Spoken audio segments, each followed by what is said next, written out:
តែរឿងហេតុនេះកើតឡើងតាំងពីឆ្នាំ2017មកម្ល៉េះនៅឯប្រទេសសៀមខេត្តខៅយ៉ៃដំណើរកំសាន្តមួយនេះគឺធ្វើជាលក្ខណៈគ្រួសារមានមីងមានពូមានអ៊ំមានគ្រួសារមិត្តភ័ក្តិសរុបទាំងអស់ប្រហែលជា30នាក់មានក្មេងមានចាស់គឺច្រើនខ្លាំងមែនទែន30នាក់ច្រើនខ្លាំងចង់ដឹងថាតើសាច់រឿងរបស់គាត់បានជួបអ្វីខ្លះនៅក្នុងខេត្តខៅយ៉ៃប្រទេសសៀមហើយបើសិនជាបងប្អូនកំពុងតែស្ដាប់នេះកុំអាលចោលប្រកាន់ថានៅតែដើរលេងនៅប្រទេសសៀមទៀតអាពងឆ្លោះគ្នាឲ្យបងប្អូនសូមមេត្តាពិចារណាមែនតើណាបងប្អូនណាព្រោះសាច់រឿងនេះបានកើតឡើងតាំងពីឆ្នាំ2017មកម្ល៉េះមិនមែននៅក្នុងឆ្នាំ2025ទេអញ្ចឹងនៅពេលនោះខ្ញុំជឿជាក់ថាអ្នកស្ដាប់មួយចំនួនបងប្អូនមួយចំនួនប្រិយមិត្តមួយចំនួនក៏ដើរលេងនៅឯប្រទេសសៀមដែរអញ្ចឹងតោះយើងចូលទៅក្នុងសាច់រឿងរបស់គាត់ទាំងអស់គ្នាដោយបានបញ្ជាក់ហើយកាលអំឡុងឆ្នាំ2017ក្រុមគ្រួសាររបស់គាត់បានរៀបចំដំណើរកម្សាន្តមួយមានទាំងចាស់មាននិងក្មេងដោយដែលបានរៀបរាប់ខាងដើមទៅឯខេត្តខៅយ៉ៃប្រទេសថៃដោយពួកគាត់បានកក់អូតែលមួយហើយគាត់បានផ្ញើរូបថតអូតែលនឹងមកខ្ញុំដែរហើយខ្ញុំអាចអះអាងថាគឺស្អាតខ្លាំងមែនទែនការរចនាម៉ូដការផ្ដល់អារម្មណ៍ទៅដល់អតិថិជនការផ្ដល់អារម្មណ៍ទៅដល់ភ្ញៀវដែលបានមកដល់ resort របស់គេនឹងគឺវាពិសេសមែនទែនព្រោះរចនាទាំងអស់គឺមានស្ពានមានស្រះទឹកហើយបែបផែននៃអគារទាំងអស់គឺការរចនាឡើងមកបែបផែនប្រទេសអង់គ្លេសមានវាលស្មៅខៀវខ្ចីបូករួមជាមួយនឹងដើមឈើធំព័ទ្ធជុំវិញនៅបរិវេណអូតែលហ្នឹងយេស៊ូស្អាតទៅដូចវាំងស្ដេចអង់គ្លេសចឹងគឺប្រហាក់ប្រហែលហ្នឹងហើយខ្ញុំឃើញរូបមួយហ្នឹងហើយខ្ញុំក៏សរសើរថាគេរៀបចំបានល្អមែនទែនការធ្វើដំណើររបស់គាត់គឺតាមរថយន្តចេញពីប្រទេសកម្ពុជាតាំងពីព្រលឹមមកម្ល៉េះមិនដឹងថាតាំងពីម៉ោងប្រមាណឆ្លងចូលដែនដីរបស់ប្រទេសសៀមចូលដល់ខេត្តខៅយ៉ៃដល់ទីតាំងប្រហែលជាម៉ោង5ល្ងាចព្រះអាទិត្យពេលហ្នឹងគឺរៀបនឹងលិចហើយអញ្ចឹងនៅពេលដែលទៅដល់អូតែលភ្លាមគ្រប់គ្នាក៏បានដាក់អីវ៉ាន់ហើយឡើងទៅបន្ទប់នីមួយៗទៅតាមលេខសោដែល receptionist គេបានហុចឲ្យអ្នកណានៅជាន់ទីប្រមាណអ្នកណានៅជាន់ទីប្រមាណពួកគាត់តម្រង់អូវ៉ាលីដាក់នៅក្នុងតាមបន្ទប់របស់ខ្លួនឯងគូបញ្ជាក់ផងដែរថាខេត្តមួយនេះគឺជាលើកទី1ហើយដែលពួកគាត់បានទៅដល់បានទៅលេងសម្រាប់សមាជិកទាំងអស់មិនមានអ្នកណាម្នាក់នោះឡើយដែលធ្លាប់មានបទពិសោធន៍ធ្លាប់បានដើរស្គាល់ទីតាំងភូមិសាស្ត្រនៅខេត្តនេះទេដូច្នេះហើយនៅពេលដែលម្នាក់បានដាក់អីវ៉ាន់ហើយពួកគាត់ក៏ចុះមកខាងក្រោមនៅពេលដែលចុះមកខាងក្រោមស្រាប់តែអ្នកមើលក្មេងរបស់មិត្តភ័ក្តិរបស់ម៉ាក់របស់ម្ចាស់សាច់រឿងហ្នឹងណាក៏លាន់មាត់ថាអញ្ចេះអត់ដឹងថាមិនសោះបន្ទប់របស់គាត់នៅពេលដែលចូលទៅគឺមានអារម្មណ៍ក្តៅខ្លាំងមែនទែនមិនមែនដោយសារតែអត់ទាន់បើកម៉ាស៊ីនត្រជាក់ទេព្រោះដោយសារតែក្នុង resort មួយនេះនៅពេលដែលដឹងថាភ្ញៀវមកដល់ម៉ោងប្រហែលគឺគេបើកម៉ាស៊ីនត្រជាក់ហើយគាត់បានមើលតេឡេម៉ាស៊ីនត្រជាក់ឃើញលេខ16ហើយគាត់បានយកដៃទៅស្ទង់ជាមួយនឹងម៉ាស៊ីនត្រជាក់ក៏ខ្យល់ចេញមកត្រជាក់ខ្លាំងណាស់ដែរប៉ុន្តែហេតុអ្វីបានបន្ទប់ទាំងមូលគឺក្តៅហប់ក្តៅភាយខ្លាំងមែនទែនពេលនោះហើយដែលចៅវាយរបស់អ្នកមើលក្មេងម្នាក់ហ្នឹងបានប្រាប់គាត់ថាប្រហែលជាបន្ទប់នឹងបែរទៅថ្ងៃហើយទើបវាមិនត្រជាក់សោះអញ្ចឹងទើបវាមានអាកាសធាតុបែបហ្នឹងទើបបន្ទប់នឹងវាហប់កុំគិតច្រើនអីហើយនេះជាហេតុការណ៍ទី1បើសិនជាបងប្អូនស្ដាប់ទៅវាស័ក្តិសមហេតុផលទៅតាមបែបវិទ្យាសាស្ត្រត្រូវឲ្យបងប្អូនបើបន្ទប់នឹងបែរទៅថ្ងៃច្បាស់ណាស់ទោះបើកម៉ាស៊ីនត្រជាក់ប៉ុណ្ណាក៏ដោយក៏វាមិនសូវត្រជាក់ដែរអញ្ចឹងយើងបន្តសាច់រឿងរបស់គាត់ទៀតថាតើមានរឿងអ្វីកើតឡើងក្រោយពេលជុំគ្នានៅខាងក្រោមហើយពួកគាត់ក៏ពិចារណាថាតើល្ងាចនេះញ៉ាំអីដូចបានបញ្ជាក់អញ្ចឹងដោយសារតែពួកគាត់ទើបតែមកខេត្តនេះលើកទី1ពួកគាត់មិនស្គាល់ពីទីតាំងភូមិសាស្ត្រនោះទេដូច្នេះហើយទើបបានគាត់សម្រេចចិត្តថាឥឡូវមិនបាច់គិតអីច្រើនទេដោយសារតែយើងនៅក្នុង resort នេះតែមួយយប់ទេហើយថ្ងៃស្អែកយើងនឹងធ្វើដំណើរទៅវិញអញ្ចឹងកុំឲ្យស្មុគស្មាញកុំឲ្យជីដើររកអីនាំទៅអស់កម្លាំងទេឥឡូវយើងយប់ដូចគ្នាហើយយើងញ៉ាំអីនៅអាហារដ្ឋានរបស់អូតែលតែម្ដងទៅសមាជិកទាំងអស់ក្រោយពីស្ដាប់ឮយោបល់មួយនេះហើយក៏ឯកភាពថាគំនិតល្អតាយ៉ាងហោចណាស់យើងញ៉ាំអីហើយយើងអាចមានពេលកំសាន្តជុំគ្នាដើរមើលបរិយាកាសដើរមើលបរិវេណ resort គេមើលគេធ្វើរបៀបម៉េចខ្លះពេលនោះពួកគាត់ក៏សម្រេចចិត្តដើរតម្រង់ទៅអាហារដ្ឋានជា restaurant នៅក្នុង resort មួយហ្នឹងពួកគាត់ញ៉ាំអីហើយប្រោកប្រាច់ហើយក្មេងៗក៏ឡើងទៅលើបន្ទប់ឯចាស់ពួកគាត់នៅកន្លែងសប្បាយនៅខាងក្រោមណាគាត់ញ៉ាំអីញ៉ាំស្រាញ៉ាំអីចឹងទៅដែលបង្កបរិយាកាសធម្មតាតែជុំគ្នាវាមានតែប៉ុណ្្នឹងឯណោះបងប្អូនអញ្ចឹងបើសិនជាយើងបកទៅម្ចាស់សាច់រឿងវិញគាត់ក៏ឡើងទៅបន្ទប់ដូចគ្នាដែរតែគាត់ទៅធ្វើអី នៅក្នុងបន្ទប់របស់គាត់គឺមានវេរ៉ង់ដាមួយដែលគាត់គិតថាបរិយាកាសល្អណាស់អញ្ចឹងគាត់ក៏ដើរចេញទៅវេរ៉ង់ដា selfie ផងអង្គុយគយគុណក៏នឹកឃើញថាទេតែលេងមិត្តភ័ក្តិរបស់គាត់នៅទីក្រុងភ្នំពេញសិនគាត់ទាញទូរស័ព្ទហើយចាប់ផ្ដើមនិយាយគ្នាជាមួយមិត្តភ័ក្តិនិយាយរហូតដល់ម៉ោង 9 កន្លះគាត់និយាយសើចគឺសប្បាយខ្លាំងអួនអំពីដំណើរកម្សាន្តរបស់គាត់ជាដើមឡាស្រាប់តែម្ដាយរបស់គាត់ដើរអឺតមកទីតាំងរបស់គាត់ហើយក៏សម្លក់គាត់សម្លក់របៀបថានិយាយតិចមើលគេញ៉ាប្អូនគេញ៉ាឬអ្នកនៅចិត្តនឹងគេញ៉ានិយាយសើចលឺដូចនៅក្នុងផ្ទះរបស់ខ្លួនឯងហើយការសម្លក់របស់គាត់នឹងគឺជារឿងធម្មតារបស់ម្ដាយគាត់ហើយអញ្ចឹងក្នុងករណីនេះហើយដែលម្ចាស់សាច់រឿងគ្រាន់តែឃើញកែវភ្នែករបស់ម្ដាយរបស់ខ្លួនឯងភ្លាមក៏ដឹងថាគាត់ចង់មកស្ដីឲ្យហើយចឹងគាត់ក៏ចាប់ផ្ដើមបន្ធូរសំឡេងគាត់បន្តនិយាយជាមួយនឹងមិត្តភ័ក្តិទៀតនៅពេលដែលនិយាយទូរស័ព្ទកាន់តែជក់ទៅសំឡេងក៏វាកាន់តែលឺទៅបូករួមជាមួយនឹងការសើចក្អាកក្អែកផងនោះម្ដាយរបស់គាត់ក៏ទ្រាំលែងបានដើរមកជាលើកទី2តែចម្លែកត្រង់ថានៅពេលដែលម្ដាយរបស់គាត់គាត់លឺស្នូជើងម្ដាយរបស់គាត់ដើរមកហើយម្ដាយរបស់គាត់បានដើរមកមើលគាត់មុននោះគឺឈរសម្លក់ប៉ុន្តែដងនេះគ្រាន់តែដើរមកដល់គ្រាន់តែឃើញគាត់ភ្លាមម្ដាយរបស់គាត់បែរខ្នងដើរឡើងលឿនចូលទៅក្នុងបន្ទប់របស់ខ្លួនឯងវិញពេលហ្នឹងម្ចាស់សាច់រឿងអត់ចាប់អារម្មណ៍ទេតែនៅក្នុងចិត្តគាត់ក៏ឆ្ងល់ដែរអត់ស្ដីឲ្យទេអត់ស្លោះអីហើយគ្រាន់តែដើរឃើញគាត់ភ្លាមមិនក៏ដើរបកក្រោយចឹងគាត់ក៏ចាប់ផ្ដើមនិយាយតិចម្ដងទៀតសម្រាប់សាច់រឿងដែលបកស្រាយតាំងពីដើមរហូតមកដល់ពេលនេះវាមានសភាពខ្លីហើយម្ចាស់សាច់រឿងមិនបានជួបអ្វីនោះឡើយរហូតដល់ពេលព្រឹកឡើងអង្គុយញ៉ាំអាហារជុំគ្នាពេលព្រឹកគ្នាប្រមាណជា30ជាងនាក់គាត់ចាប់អារម្មណ៍ខ្លាំងមែនទែនចាប់អារម្មណ៍ថាពូមីងនិងម៉ាក់អ៊ំរបស់គាត់មុខស្លេកទាំងអស់ហើយម្នាក់មិននិយាយរកគ្នាទាល់តែសោះហាក់ដូចជាគាត់មើលភ្នែកគ្នាភ្លាមគឺយល់ថាមានរឿងអីកើតឡើងមើលភ្នែកគ្នាដាក់ភ្នែកចុះហើយបន្តញ៉ាំខ្លួនឯងហើយម្នាក់ចាស់ស្ទើរតែទាំងអស់មុខស្លេកទាំងអស់ជាធម្មតាទម្លាប់របស់ពួកគាត់នៅពេលដែលគេនៅរីសតថ្មីពួកគាត់ចូលចិត្តដើរលេងអញ្ចឹងគាត់ចូលចិត្តតេស្តរីសតតេស្តអូតែលចង់ដឹងគ្រឿងបរិក្ខាររបស់គេវារបៀបម៉េចខ្លះចង់ដឹងកន្លែងសាធារណៈវាមានស្អីគេខ្លះអញ្ចឹងរាល់ព្រឹកឡើងនៅពេលម្នាក់ដើរលេងហើយនេះពួកគាត់តែងតែនិយាយគ្នាឲ្យតាអាហារពេលព្រឹកគឺគាត់សួរគ្នាកន្លែងនេះស្អាតណាកន្លែងនោះស្អាតណាម្ហូបគេឆ្ងាញ់ណាក្រែរបស់គេងស្រួលណាទុនណារបៀបអញ្ចឹងតែងតែអួតពីកន្លែងនីមួយដែលគាត់បានទៅចម្លែកព្រឹកមួយហ្នឹងមិនមានអ្នកណានិយាយតាក់ទិនអំពីប្រធានបទមួយនេះទាល់តែសោះសម្រាប់គាត់គឺជាក្មេងម្នាក់នៅក្នុងក្រុមគ្រួសារនៅក្នុងចំណោមអ្នកដើរលេងជាសមាជិកហ្នឹងគាត់សាំទៅហើយដែលគាត់ស្ទើរតែដឹងថាចេះព្រឹកឡើងពួកគាត់នឹងដឹងថានិយាយប្រូលអីហើយប៉ុន្តែទោះថ្ងៃនេះពួកគាត់មិននិយាយអ្វីទាល់តែសោះទាំងអូតែលមួយនេះគឺស្អាតខ្លាំងមែនទែនដូចបានបញ្ជាក់អញ្ចឹងអូតែលមួយនេះធ្វើឡើងមានស្រះមានស្ពានមានសួនច្បារបរិបត្តិតាមបែបប្រទេសអង់គ្លេសតែហេតុអ្វីមិនមានអ្នកណាម្នាក់សរសើរអំពីការធ្វើឬក៏ការកសាងឬក៏ការរចនាសូម្បីតែសរសើរថាម្ហូបគេឆ្ងាញ់ក៏មិននិយាយដែរបានត្រឹមតែមុខស្លេកស្លាំងហើយកាយញាត់រៀងខ្លួនមើលមុខគ្នាហើយបន្តញ៉ាំទៀតរហូតដល់ពួកគាត់ញ៉ាំហើយអីអស់ហើយក៏រៀបចំចេញមកប្រទេសកម្ពុជាវិញហើយរឿងរ៉ាវទាំងឡាយបានទំលាយនៅពេលដែលជន់ទៅដល់ទឹកដីកម្ពុជាហើយអ្នកទី1ដែលទំលាយរឿងមួយហ្នឹងគឺជាអ្នកមើលក្មេងរបស់មិត្តភក្តិម្ដាយរបស់ម្ចាស់សាច់រឿងហ្នឹងគាត់បានប្រាប់តែអញ្ចឹងយប់ឡើងនៅពេលដែលគាត់គេងគឺគាត់បានយល់សពឃើញថាមានគេចងកសម្រាប់ខ្លួននៅក្នុងបន្ទប់របស់គាត់អញ្ចឹងតើទើបមិនគាត់មានអារម្មណ៍ថាបន្ទប់មួយហ្នឹងគឺក្តៅមាំម៉េះហាក់ដូចជាការឲ្យហេតុពីវិញ្ញាណមួយហ្នឹងប្រាប់ថាគេនៅហ្នឹងតែម្នាក់គិតថាបន្ទប់ហ្នឹងបែរទៅថ្ងៃអញ្ចឹងហើយទើបមិនសិនជាឲ្យវាអត់តិចក្នុងករណីហ្នឹងហើយម្នាក់ចេះតែប៉ុន្តែធៀបពិតទៅអ្វីត្រូវបានលាតត្រដាងនៅក្នុងសុបិនរបស់គាត់គឺពិតជាមានគេចងកសម្រាប់ខ្លួននៅក្នុងបន្ទប់គាត់បកទៅហេតុការណ៍មួយទៀតគឺអ្នកមីងរបស់គាត់និងប្តីគាត់នៅក្នុងមួយយប់ហ្នឹង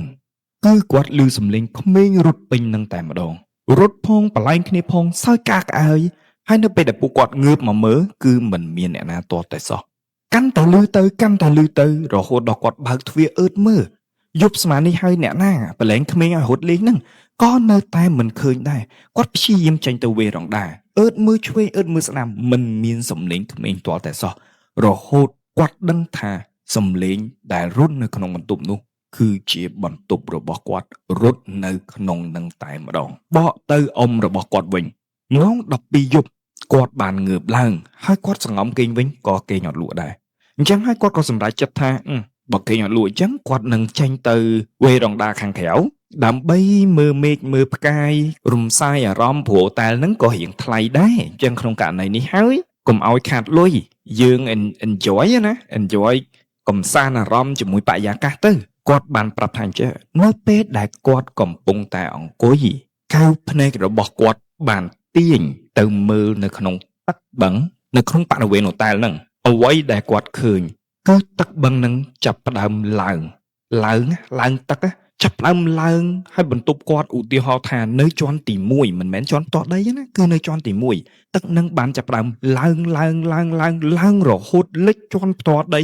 មកត្រឹមកម្ពស់វេរ៉ង់ដារបស់គាត់តែម្ដងគាត់ឃើញបែបហ្នឹងគាត់ដឹងថាខ្មោចលងហើយចឹងក្នុងករណីនេះហើយដែលគាត់ដើរទៅសំងំគេងវិញម្ដាយរបស់ម្ចាស់សាច់រឿងវិញអ្វីដែលគាត់ឃើញគឺនៅពេលដែលលើកទី1គាត់បានប្រាប់ថាចេះលើកទី1ដែលគាត់ដើរទៅសម្លក់កូនរបស់គាត់នេះថាកុំឲ្យនិយាយទូរស័ព្ទលឺពេកនេះគាត់មិនឃើញអ្វីទាំងអស់តែលើកទី2គាត់បានប្រាប់ថាគាត់ឃើញមានមនុស្សម្នាក់ទៀតកំពុងតែអង្គុយនៅជិតម្ចាស់សាច់រឿងគាត់ឃើញបែបហ្នឹងគាត់ដឹងច្បាស់ណាស់ថាមិនមែនជាមនុស្សនោះឡើយព្រោះបន្ទប់នេះគឺមានតែក្រុមគ្រួសារគាត់ទេចឹងម្នាក់ទៀតហ្នឹងគឺជាខ្មោចនឹងឯងចឹងក្នុងករណីនេះគាត់ក៏លេចភ្នែកឃើញអង្គុយភ្លាមគាត់ត្រឡប់ក្រោយបែរយ៉ាងលឿនជាទីបំផុតហើយម្ដាយរបស់គាត់ងើបឡើងនៅម៉ោងប្រហែលជាមួយយប់គាត់ប្រាប់ថា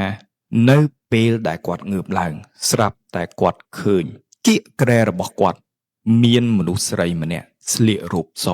សក់វែងខ្លាំងមែនទែនអង្គុយមើលគាត់ដើរទៅបន្ទប់ទឹកហើយគាត់គ្រាន់តែឃើញប៉ុណ្ណេះគឺត្រឡប់ក្រោយបែរហើយទ្រាំទល់នោមរហូតដល់ព្រឹកនេះគឺជាសាច់រឿងទាំងមូលរបស់គាត់គួរតែនិយាយថាដោយសារតែបទពិសោធន៍មួយនេះមិនបានកើតឡើងចំពោះគាត់អញ្ចឹងហើយនៅពេលដែលចាស់បាននិយាយទៅកាន់គាត់ណានិយាយជារួមជុំគ្នាទៅវាមានសភាពខ្លីដោយចែកបទពិសោធន៍ហើយចាស់គាត់ក៏មិនចង់និយាយរឿងចឹងច្រើនអព្រោះមានក្មេងៗនៅក្នុងឡានចឹងអ្វីដែលខ្ញុំអាចសង្ខេបបានគឺគុំថាតាមម្ដុំប្រទេសកម្ពុជានៅលើពិភពលោកនេះគឺសម្បូរណាស់សម្បូរខ្លាំងមែនតើហើយកន្លែងដែលអាចកើតហេតុច្រើនជាងគេវាសឹងតែការលងដដែលវាសឹងតែកើតហេតុប្រហែលគ្នាគឺសុទ្ធសឹងតែនៅអូតែលទាំងអស់ព្រោះសាកសម័យមើលថានៅក្នុងមួយបន្ទប់មានមនុស្សប្រមាណអ្នកក្នុងការគេងតើមានរឿងអ្វីខ្លះព័ត៌មានប៉ុន្មានដែលបានបិទអញ្ចឹងក្នុងករណីនេះវាមិនចម្លែកនោះទេហើយក៏លើកទឹកចិត្តដែរបងប្អូនទាំងអស់គ្នាសាច់រឿងមួយនេះវាចៃដន្យណាវាចៃដន្យក្នុងករណីដែលថាស្របពេលដែលពួកយើងមានចំនួនហើយខ្ញុំតែនៅតែលើកទឹកចិត្តបងប្អូនទាំងអស់គ្នាមែនទែនសូមបំភ្លេចប្រទេសមួយនឹងចោលទៅចាត់ទុកថាប្រទេសមួយនឹងវាមិននៅលើโลกទៅអញ្ចឹងក្នុងករណីនេះហើយដែលបងប្អូនទាំងអស់គ្នាបើសិនជាចង់ដើរលេងមានប្រទេសច្រើនណាស់ក្នុងការដើរលេងមានផលិតផលជាច្រើនរបស់ប្រទេសដទៃដែលល្អជាងនេះ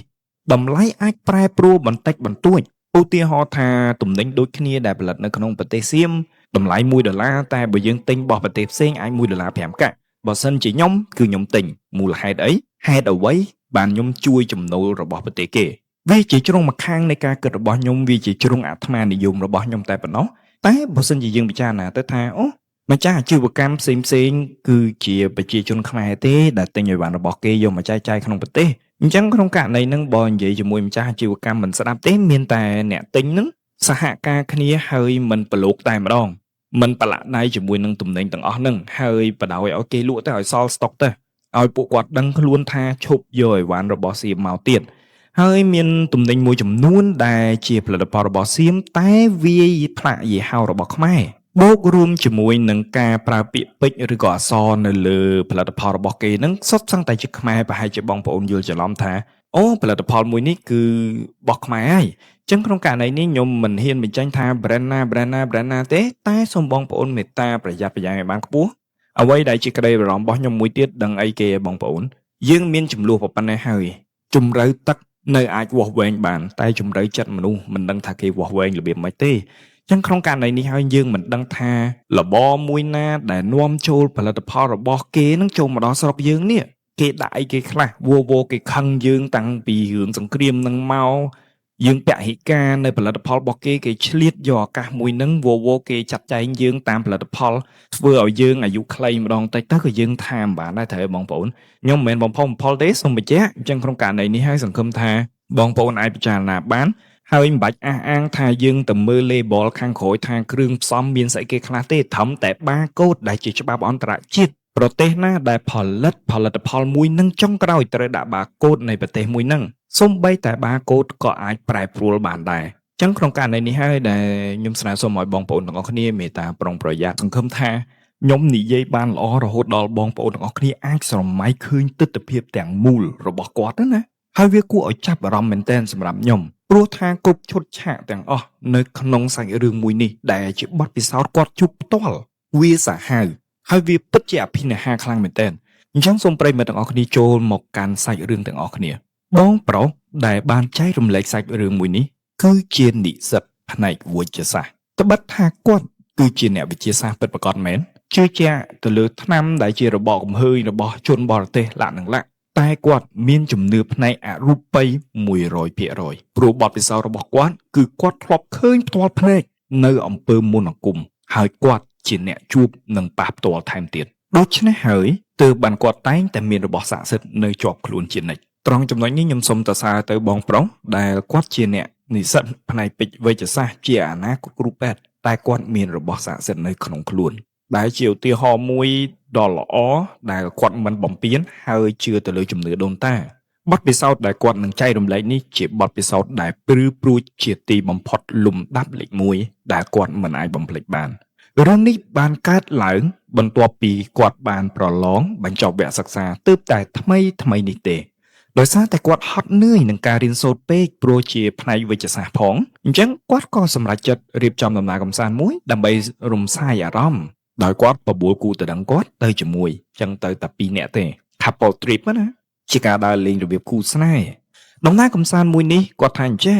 មិនដឹងថាដើម្បីរំសាយអារម្មណ៍ឬបង្កើនភាពតានតឹងនោះទេទីតាំងដែលគាត់បានជ្រើសរើសគឺជាខេត្តមួយដែលមានដងព្រែកស្អាតមែនទែនចឹងខ្ញុំមិនដឹងថាតើខេត្តនោះជាខេត្តអ្វីទេព្រោះខេត្តនៅស្រុកខ្មែរគឺមានដងព្រែកច្រើនក្រោយសម្រេចចិត្តនឹងឯកភាពចំពោះដំណើរកម្សាន្តមួយនេះហើយពួកគាត់ក៏ចាប់ផ្ដើមដើរឆែករកកន្លែងគេងតាម app តាម website អីចឹងណាជាងគាត់រកអត់បានកន្លែងគេងព្រោះថ្ងៃដែលគាត់ទៅនឹងគឺចំចុងសប្តាហ៍តែម្ដងហើយខែមួយនេះចុងសប្តាហ៍គឺមានមនុស្សបុកទៅច្រើនណាស់អូសចុះអូសឡើងពិភាក្សាគ្នាចុះពិភាក្សាគ្នាឡើងពួកគាត់ក៏បានរកឃើញកន្លែងគេងមួយពិតប្រាកដមែនដោយមានទេសភាពស្អាតខ្លាំងមែនទែនកន្លែងគេងហ្នឹងគឺនៅជាប់មាត់ទឹកតែម្ដងរំទាំងឃើញទេសភាពភ្នំថែមទៀតបងនិយាយឲ្យស្រួលស្ដាប់ថាអញ្ចេះបើសិនជាបន្ទប់ហ្នឹងគឺជាលក្ខណៈបែបផ្ទះដាច់ដライពីគ្នាមិនមែនជាអូតែលមួយហើយមានបន្ទប់ច្រើននៅក្នុងអគារមួយហ្នឹងទេ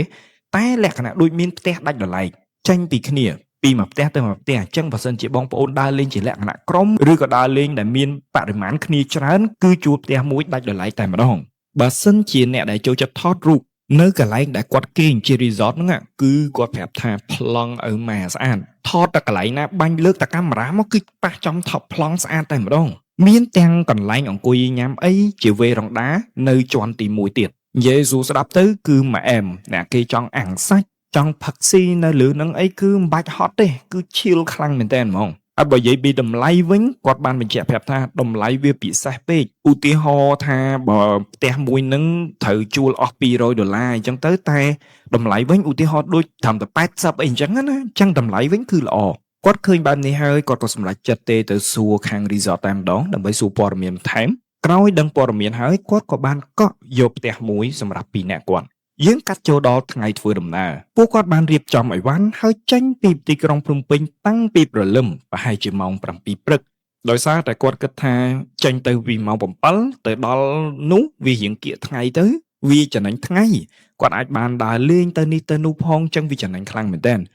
ម៉ោងប្រហែលជា11ថ្ងៃត្រង់គាត់បានទៅដល់ទីរួមខេត្តគាត់គិតថាម៉ោង12ថ្ងៃត្រង់ណាមួយទៀត resort ធម្មតាយើង check in ប្រហែលជាម៉ោង1អីទៅយើងអាច check in បានអញ្ចឹងក្នុងករណីនេះហើយគាត់ក៏សម្រេចចិត្តថាគាត់នឹងទៅខេត្តជាប់នឹងដើម្បីទិញបាយនិងគ្រឿងសមុទ្រហើយញ៉ាំមាត់ឆ្នេរសិនញ៉ាំអាហារពេលថ្ងៃហើយអង្គុយលេងមួយសបកហើយចាំវិលមករកកន្លែង resort នឹងវិញ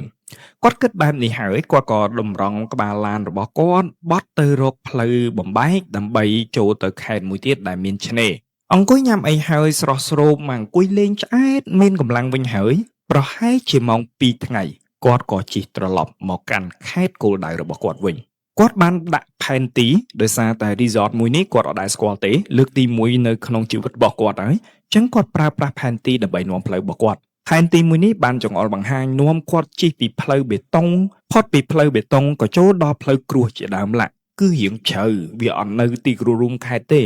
ញ្ចឹងមកគាត់ជិះទៅដល់ resort ប្រហែលជាម៉ោង4ល្ងាចគាត់សង្កេតឃើញថានៅជាប់នឹងគឺមាន resort មួយទៀតដែរ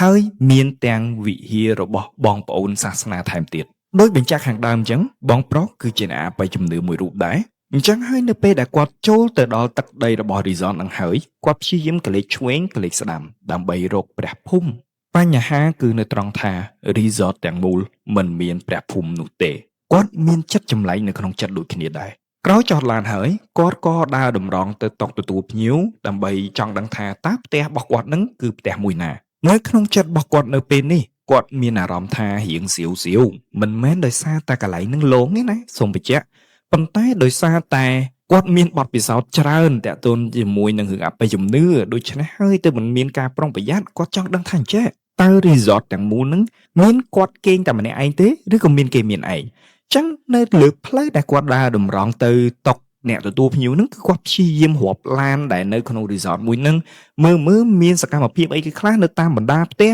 មានមនុស្សច្រើនអត់គាត់ឃើញថាមានមនុស្សគួរសមដែរមានប្រហែលជា 3-4 បន្ទប់អីដែរគាត់បាន check in ជាមួយនឹងអ្នកទទួលភ្ញៀវហើយអ្នកទទួលភ្ញៀវក៏ហុចសោបន្ទប់មកឲ្យគាត់ក្រោយគាត់បានទទួលសោហើយគាត់ក៏ដើរតម្រង់ទៅផ្ទះរបស់គាត់ដោយមានអ្នកទទួលភ្ញៀវជាអ្នកនាំមុខគាត់ដើរមើលបរិយាកាសដើរកាត់ទីធ្លារបស់គេគឺគាត់មានអារម្មណ៍ថាអូស្អាតណាស់កន្លែងរបស់គេកក់នឹងគឺមិនខុសតែម្ដងគឺស្លាប់ចិត្តហ្មងណាបានន័យថារូបថតហើយនឹងអាការពិតនឹងវាដូចគ្នាបរិយាកាសអីគឺអែមខ្លាំងណាស់តែគាត់ភ្លេចឲ្យឈឹងទៅអារឿងអបិយជំនឿ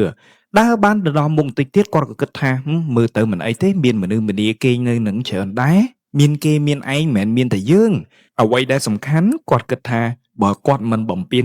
គេក៏មិនធ្វើឲ្យគាត់ដែរគម្រោងរបស់គាត់គឺគាត់ដើរទៅដល់បន្ទប់គាត់នឹកស្មានថាអ្នកទទួលភ្ញៀវនឹងដាក់វ៉ាលីឲ្យហុចសោដើម្បីឲ្យគាត់បើកអញ្ចឹងហើយមុននឹងគាត់បើកគាត់នឹងគោះទ្វារ3ដងគាត់ប្រាប់ថាតែវាចង្រៃអី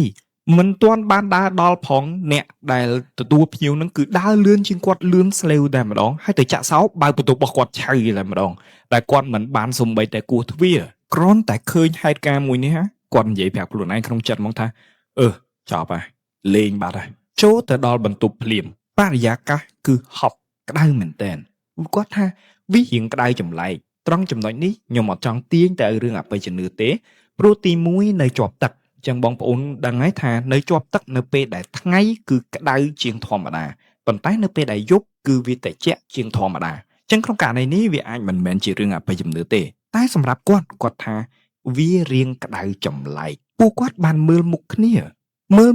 ក្នុងលក្ខខណ្ឌមួយដែលថាតិចប៉ះរបស់ពិតតែនៅក្នុងចិត្តមួយទៀតក៏គាត់របៀបថាប្រាប់គូដណ្ដឹងគាត់ថាអើយកុំវាមិនអីទេកុំស្អីក៏ចាត់ទៅចូលរឿងខ្មោចពេកប្រហែលតែបន្ទុំនឹងវាបែរទៅទិសខាងលិចដឹងទៅវាភាយកដៅចូលលេងអញ្ចឹងទៅនិយាយបានប៉ុណ្នេះគាត់ក៏រៀបចំដាក់អីវ៉ាន់ចុះហើយដើរតម្រង់ទៅបើកភ្លើងបើកម៉ាស៊ីនត្រជាក់ធ្វើម៉េចឲ្យត្រជាក់ស្រិបបំបត្តិភាពភ័យខ្លាចណាកុំឲ្យគាត់គិតថាអូវាក្តៅចម្លែកអីអញ្ចឹងទៅអញ្ចឹងគាត់បើកទៅម៉ាស៊ីនត្រជាក់មានប្រមាណគ្រឿងគឺគាត់បើកទាំងអស់ធ្វើម៉េចឲ្យវាត្រជាក់ស្រិបតែម្ដងសម្រាប់បានតែបន្តិចពួកគាត់គិតថាអញ្ចេះឥឡូវចេះទៅពួកយើងទាំងពីរនាក់នឹងចេញទៅខាងក្រៅដើម្បីរកទិញសាច់ដើម្បីរកអីហើយយកសាច់ទាំងអស់ហ្នឹងយកមកអាំងឲ្យគេរៀបជាក្រានអីនៅវេរ៉ង់ដាអីចឹងទៅព្រោះស្ដាយ view ដៃគូរបស់គាត់ជាគូដឹងរបស់គាត់ហ្នឹងណាក៏បានឯកភាពដែរព្រោះមើលទៅបរិយាកាសគឺរ៉ូមែនទិកមែនតើអញ្ចឹងវាស្ដាយបរិយាកាសមួយហ្នឹងគាត់ក៏បានឯកភាពពួកគាត់ជិះចេញពី resort ប្រហែលជាម៉ោង6ល្ងាចស្ថានភាពផ្លូវមិនស្ងាត់នោះទេព្រោះដោយសារតែតាមផ្លូវមកគឺមានភូមិដូច្នេះហើយមានអ្នកភូមិមានអីចឹងទៅតែក៏មិនមែនមានភូមិជាប់រហូតដល់ផ្លូវបេតុងឬក៏ផ្លូវធំនោះដែរតែវាលក្ខណៈថាមានភូមិមួយនៅគៀក resort មួយហ្នឹងហើយត្រូវជិះហួសភូមិហ្នឹងទៅវាកាត់វាលស្រែខាងស្ដាំដៃហើយខាងឆ្វេងដៃវាមានមាត់ព្រែកគឺរອບមាត់ព្រែកទៅរហូតស្ងាត់ឡើងចងុំរហូតទៅដល់ផ្លូវអីចឹងទៅ បញ្ជាក់ថានៅពេលដែលគាត់ចេញម៉ោង 6 ល្ងាចនេះគឺមានឡានមានកង់មានម៉ូតូជិះធម្មតាពួកគាត់ទិញអីវ៉ាន់ហើយប្រហែលជាម៉ោង 7 ល្ងាចពួកគាត់ក៏ជិះតម្រង់មកកាន់ resort វិញខុសគ្នាត្រឹមតែ1ម៉ោងគាត់បានបញ្ជាក់ប្រាប់ថាសភាពផ្លូវទាំងអស់គឺខុសគ្នាដូចមេឃហើយនឹងដីគាត់ជិះមកមុននឹងគឺអ៊ូអមានឡានមានម៉ូតូមានកង់អ្នកភូមិអីគឺជិះប្រុងព្រាតតែ1ម៉ោងក្រោយមកត្រឹមតែ1ម៉ោងផ្លូវទាំងអស់គឺស្ងាត់ដូចចោលលួចសេះអញ្ចឹងវាប៉ះចំថ្ងៃដែលគាត់ទៅនឹងគឺអត់មានលោកខែទេអត់មានព្រះខែទេអញ្ចឹងហើយផ្ទៃមេឃទាំងអស់គឺងងឹតស្លុបនៅលើដងផ្លូវមានដើមឈើតូចធំខ្លះក៏ដុះលៀនចេញពីគៀនផ្លូវមកចូលខាងផ្លូវមកអញ្ចឹងអ្វីដែលអាចបំភ្លឺផ្លូវបានមិនអាចពឹងពាក់ទៅលើពន្លឺព្រះខែបានទេព្រោះអត់មានព្រះខែគឺមានតែពន្លឺភ្លើងរថយន្តរបស់គាត់តែប៉ុណ្ណោះពួកគាត់ជិះនៅលើផ្លូវមួយនេះគឺស្ងាត់ណាស់វាហាក់ដូចថាផ្លូវទាំងមូលគឺគាត់ជិះតែ2នាក់នៅពេលនេះគាត់ជិះមកវិញមិនទាន់ដល់ភូមិនៅឡើយទេម្ខាងជាព្រែកម្ខាងជាវាលស្រែគាត់សម្លឹងមើលទិដ្ឋភាពទាំងមូលទាំងទឹកទាំងវាលស្រែនៅក្នុងបរិយាកាសមួយដែលងងឹតស្លុបគឺមានសភាពស្រាវឆ្អឹងខ្នងខ្លាំងមែនទែនគាត់ជិះទៅមុខបានតែបន្តិចស្រាប់តែគាត់ឃើញអ៊ំប្រុសម្នាក់កំពុងតែជិះកង់នៅពីមុខគាត់ទាំងផ្លូវនឹងគឺស្ងាត់ងងឹតស្លុបហើយកង់របស់គាត់នឹងអត់មានតាំងឌីណាម៉ូពន្លឺអាចាស់ចេញពីកង់ឲ្យបានមើលឃើញផ្លូវផងគឺអត់មានគឺគាត់ជិះកង់ងងឹតស្លុបតែម្ដងបងប្រុសម្ចាស់សាយរឿងក៏គាត់លន់មកថាអញ្ចេះចំអ៊ំហ៊ានជិះកង់ម្នាក់ឯងនោះផ្លូវស្ងាត់អញ្ចឹងហ្នឹងគូតដឹងរបស់គាត់ក៏លន់មកថាប្រហែលជាគាត់អ្នកភូមិហ្នឹងឯងស្រុកទេសស្រុកតំបន់គេស្គាល់ច្បាស់សឹងរាប់កលុកអស់អញ្ចឹងវាអត់មានអីចម្លែកទេតួល្ងិតប៉ុណ្ណាគាត់ជិះបានដែរគាត់ស្ដាប់ហើយគិតថារៀងត្រូវដែរតាខែលោកគាត់ជិះផ្លូវនឹងរាល់ថ្ងៃអញ្ចឹងគាត់ស្គាល់ច្បាស់ណាស់សន្តានាបានត្រឹមតែចំណុចនេះបងប្រុសគាត់ក៏បន្ថយល្បឿនយានយន្តរបស់គាត់ក្នុងចិត្តគាត់គិតថាគាត់ធ្វើបុណ្យព្រោះអ៊ំប្រុសកង់របស់គាត់នេះអត់មានឌីណាម៉ូទេអញ្ចឹងគាត់មើលផ្លូវអត់ឃើញទេអញ្ចឹងបើសិនជាគាត់ជិះពីក្រោយអ៊ំប្រុសម្នាក់ហ្នឹងជួយជះហ្វាឬក៏ជះភ្លើងទៅធ្វើឲ្យអ៊ំប្រុសហ្នឹងមិនពិបាកមើលផ្លូវទេមិនបាក់ព្រាវផ្លូវទេហើយអ្វីដែលសំខាន់គាត់ជិះឡានឥឡូវនេះគាត់ស្ថិតនៅក្នុងផ្លូវគ្រោះអញ្ចឹងបើសិនជាគាត់ជិះលឿនពេកវោហុយដាក់អ៊ំហ្នឹងទៅវានាំតែអន់សធាទេអញ្ចឹងគាត់ក៏បន្ថយល្បឿនកំពុងតែជិះយឺតនេះគូតដឹងរបស់គាត់ក៏បានស្រែកមកប្រាប់គាត់ថាចេះបងជិះលឿនតិចមើលគាត់ឃ្លានខ្លាំងឃ្លានឡើងញ័រដៃញ័រជើងញ័រខ្លួនអស់ហើយនេះតោះជន់ឲ្យលឿនតិចទៅអាងប្រញាប់ដល់ resort វិញអាងបានញ៉ាំអីឃ្លានគាត់លឺបែបហ្នឹងហើយគាត់ក៏គិតថាចេះដាច់សធាអស់លីងហើយគាត់ក៏មិនបានប្រកែកមិនបានបកស្រាយមិនបានបញ្យល់អ្វីនៅទង្វើរលរបស់គាត់ទេតែគាត់បន្ថែមល្បឿនយានយន្តវ៉ាកង់របស់អ៊ំប្រុសម្នាក់ហ្នឹងគាត់បានបញ្ជាក់ច្បាស់មែនតើថានៅពេលដែលគាត់វ៉ាឡើងល្បឿនដែលគាត់ប្រើប្រាស់មិនលឿនទេព្រោះឡានហើយនឹងកង់ហ្នឹងចាំបាច់វ៉ាកុងទ័រ100អីមិនបាច់ទេបើគាត់ជិះកុងទ័រ30ឬក៏40វ៉ាត្រឹមតែ50ផុតបាត់ហើយណាមួយទៀតគាត់ក៏មិនចង់វ៉ាលឿនដែរក្នុងគោលបំណងរបស់គាត់គឺវ៉ាឲ្យតែផុតតែបន្តិចទៅធ្វើមិនកាត់បន្ថយអាភាពហុយនៃដីនឹងឲ្យបានទាបបំផុតដែលអាចធ្វើបានគឺល្អខ្លាំងហើយចាំជិះហួសអ៊ំបន្តិចទៅចាំជន់បន្ថែមល្បឿននេះគឺជាគំនិតរបស់គាត់គិតបាននឹងហើយគាត់ក៏បានបន្ថែមល្បឿនតែបន្តិចដើម្បីវ៉ាអ៊ំប្រុសម្នាក់ហ្នឹងនៅពេលដែលវ៉ាឡើងគូដណ្ដឹងរបស់គាត់នេះបានអឺតមើលអ៊ំប្រុសម្នាក់ហ្នឹងរបៀបថាអ្នកវ៉ាទៅអាអ្នកអង្គុយខាងស្ដាំអឺតមើលអ៊ំប្រុសម្នាក់ហ្នឹងទាស់ត្រង់ថានៅពេលដែលវ៉ាឡើងគាត់ឃើញគូដណ្ដឹងរបស់គាត់អឺតមើលអ៊ំប្រុសម្នាក់ហ្នឹងប៉ុន្តែបន្តដោយសកម្មភាពមួយទៀតទឹកមុខរបស់គូដណ្ដឹងរបស់គាត់គឺមានសភាពភ្ញាក់ផ្អើលផុតពីមើលអាចំហៀងហើយគាត់ខំបែរក្រោយមើលដើម្បីចង់ដឹងថាអ៊ំនឹងណាគេឬក៏មើលតាមកញ្ចក់គាត់ព្យាយាមអឺតរមើលណាក្រោយពីស្ថានភាពស្លន់ស្លោរបស់គាត់ដែលខំប្រឹងអឺតរអ៊ំហ្នឹងណាគាត់ក៏បានលាន់មាត់ទៅម្ចាស់សាច់រឿងថាចេះអត់ឃើញអ៊ំប្រុសម្នាក់ហ្នឹងទេម្ចាស់សាច់រឿងគ្រាន់តែលឺប៉ុណ្ណឹងគាត់ក៏បានបន្ថយល្បឿនមួយរំពេចហើយគាត់ព្យាយាមមើលទៅតាមកញ្ចក់របស់គាត់ចង់ដឹងថាឃើញអ៊ំប្រុសម្នាក់ហ្នឹងដែរឬអត់គាត់បានប្រាប់ថាពិតជាអត់ឃើញអ៊ំប្រុសម្នាក់ហ្នឹងមែនដូចបំបាំងកាយព្រោះនៅពេលដែលគាត់វ៉ាគៀកទៅដល់នេះអ៊ំប្រុសម្នាក់ហ្នឹងគឺនៅកន្លែងហ្នឹងតែនៅពេលដែលគាត់វ៉ាទៅនេះគូតដឹងរបស់គាត់មើលអ៊ំប្រុសមួយហ្នឹងគឺបាត់សូន្យឆឹងតែម្ដងពួកគាត់ចាប់ផ្ដើមមើលមុខគ្នាក្នុងចិត្តមួយគាត់គិតថាចេះប្រហែលគាត់បត់ចូលផ្ទះណាឯដឹងតែក្នុងចិត្តមួយទៀតកំពុងតែប្រកែកមួយគាត់ថាចេះ បត់ចូលផ្ទះណាបកខាងស្ដាំខាងវាស្រែឲ្យសុតនឹងគ្មានផ្ទះណាគេម្នាក់ផងនឹងខាងឆ្វេងនោះសិតតែទឹកនឹងមានផ្ទះណាគឺអត់មានទាស់តែសោះអញ្ចឹងអ៊ំប្រុសម្នាក់នោះបាត់ទៅណាត្រឹមតែគិតប៉ុណ្ណឹងគាត់ដឹងថាអត់ស្រួលហើយគាត់បានបន្ថែមលបឿនឡានរបស់គាត់ឲ្យលឿនជាងមុនធ្វើម៉េចឲ្យដល់ resort ឲ្យលឿនបំផុតដែលអាចធ្វើបានមកដល់ resort ភ្លាមពួកគាត់ក៏ចាប់ផ្ដើមលាងសម្អាតខ្លួនមុជទឹកហើយរៀបចំអាំងសាច់នៅវេរ៉ង់ដាជាន់ទី1អាំងបណ្ដើញ៉ាំបណ្ដើគយគុណទេសភាពបណ្ដើបរិយាកាសគឺល្អមែនទែនពួកគាត់បានជជែកគ្នាទាំងចែកប្លង់នៅនេះស្អាតណាស់ស្អែកចាំយើងថតរូបឲ្យច្រើនហើយស្អែកព្រឹកហ្នឹងពេលព្រះអាទិត្យរះយើងងើបឲ្យតាន់មកដឹងតែថតបានប្លង់ស្អាតហ្មងនិយាយបានតែត្រឹមតែប៉ុណ្្នេះគាត់ក៏មើលទូរស័ព្ទរបស់គាត់ឃើញទូរស័ព្ទរបស់គាត់នេះវាសល់ថ្មតិចពេកគាត់ក៏ប្រាប់គូដណ្ដឹងគាត់ថាចេះអូនណាឥឡូវអូនឯងញ៉ាំអីសិនណាបងចុះទៅយក power bank តិចព្រោះទូរស័ព្ទបងចិត្តអស់ថ្ម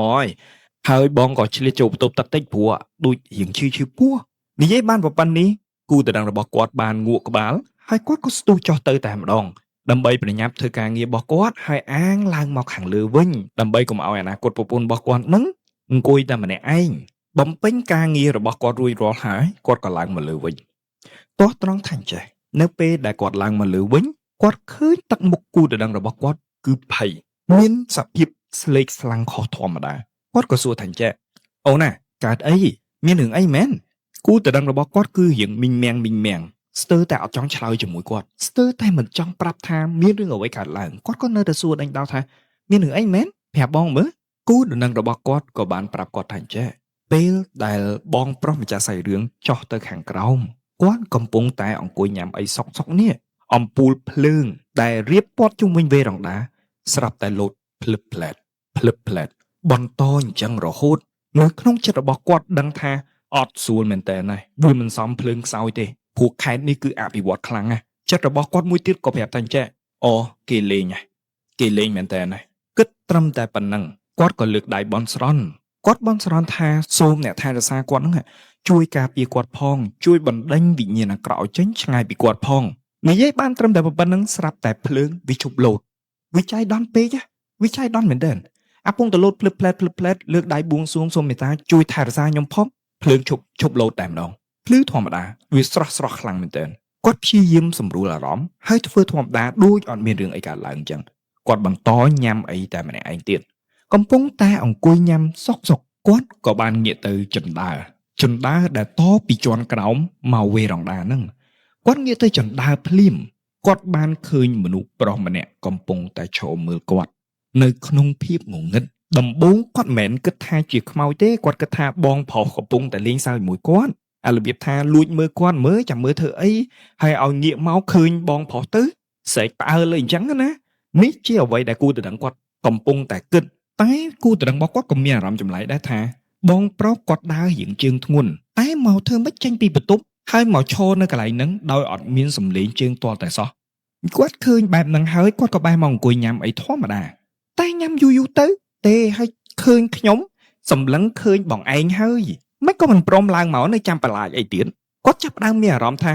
ចំដូចអត់ស្រួលទេគាត់ក៏បានងាកទៅមើលអ្នកដែលឈរអំបញ្ញមិញម្ដងទៀតនៅពេលដែលគាត់ងាកលើកទី2នេះម្នាក់មួយនោះបានបាត់ខ្លួនបាត់ទៅហើយស្របពេលដែលគាត់ងាកមិនឃើញវត្តមានរបស់ម្នាក់នឹងវាស្របពេលគ្នាជាសម្លេងដែលបងប្រុសនេះបើកទ្វារបន្ទប់ទឹកហើយបើកទ្វារចេញមកក្រៅតែម្ដងពេលហ្នឹងហើយដែលគាត់ដឹងថាអ្វីដែលគាត់ឃើញអំបញ្ញមិញនេះមិនមែនជាបងប្រុសម្ចាស់សាច់រឿងមិនមែនជាគូដណ្ដឹងរបស់គាត់ទេ